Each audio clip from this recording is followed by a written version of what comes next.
Hi, it's Mark Owen from Moose Marketing and PR, the editor of Punchline Magazine, and welcome to Punchline Talks. Today I'm outside Cavendish House.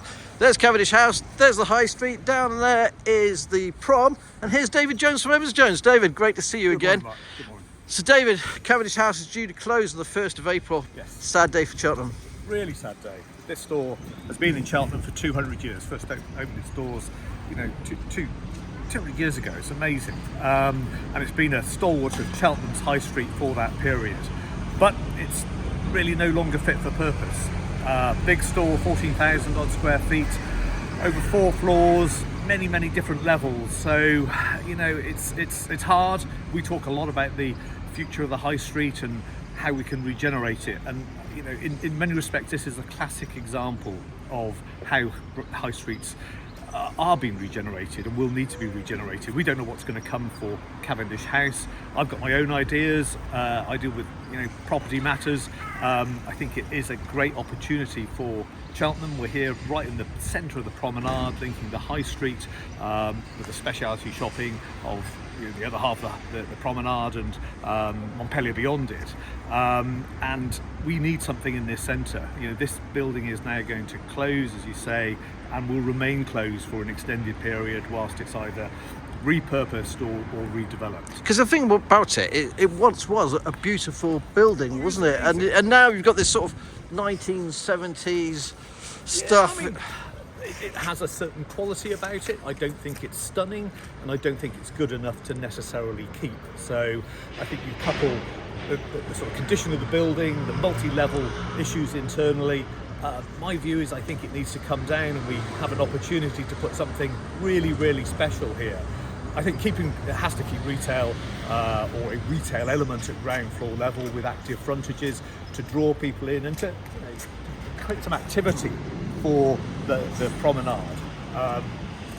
That's going to be sad while it's closed, and it's going to be very quiet and everything else, but the opportunity is to create different uses above ground floor level, residential, leisure, offices that create some activity and create some natural surveillance and bring people to the town centre. And we talk about this a lot. We've talked about it with Gloucester and the former Debenhams building, which has been repurposed for educational purposes, which is fantastic. That in itself will bring hundreds of people to Gloucester city centre, and we need to look at how we do that in Cheltenham. Now, the byproduct, unfortunately, of empty buildings is graffiti. When buildings are empty, it's already feeling quite quiet and quite lost.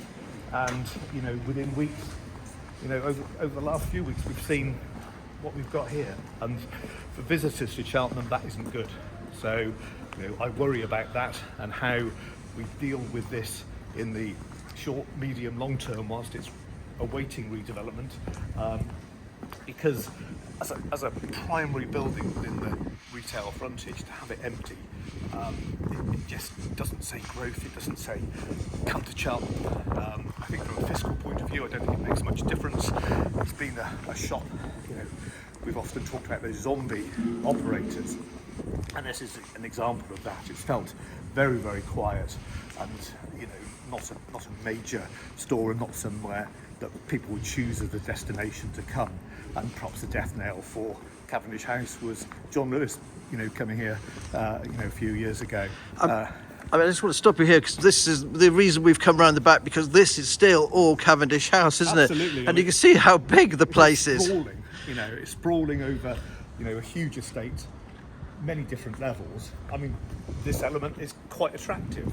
We're now here in Regent Street, opposite the Great Everyman Theatre. Again, we're going to have a very quiet frontage here for a period. But, raise your eyes, look above the retail element. There are some actually quite attractive elements to this building remaining. None of that remains internally, but externally, possibly an opportunity to keep this facade or recreate this facade, perhaps increase the width of Regent Street, create a boulevard. How amazing would that be? Get some trees down here, get some livelihood, get some different uses that create that vibrance that we want to see, and perhaps create better linkage from the promenade through to Regent Street, just to pull pull people through these problems, knock a hole through the thing.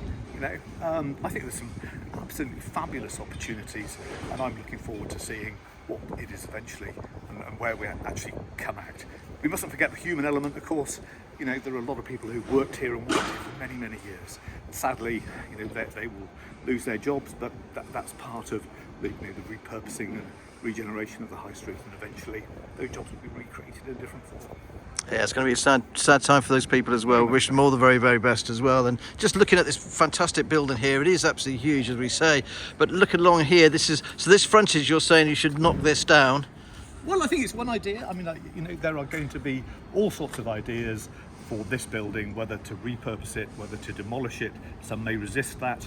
I think demolition is the answer. I think it is of such a complex form that it would be very difficult to create, you know, what needs to be created with a mix of uses at ground and upper floor levels. That demolition is probably the best answer.